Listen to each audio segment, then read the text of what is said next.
This is Christine Zeitler with Olean Public Library. Making items like bracelet charms, zipper pulls, or progress keepers if you're a knitter or crocheter is much easier than you might think. Today I'm going to show you how to make two different kinds of accessories.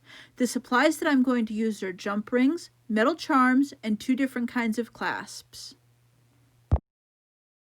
The first clasp is a bulb pin and the second is a lobster clasp. First, you're going to need to open up your jump ring. To do this, grasp each side of the split in the ring and twist them gently away from each other. Do not pull them straight apart. You will never get a round shape again. Instead, pull one side towards you and push the other away. You only want to have a gap big enough to fit your two pieces onto the jump ring. If you cannot manage this with your fingers, try some pliers to gently pry the ring open. Once you have a gap big enough, slip your two pieces onto the ring and close the ring back up again by twisting the two sides back together. It will take a few minutes to get the two sides to line up again. However, the smooth join is worth the effort.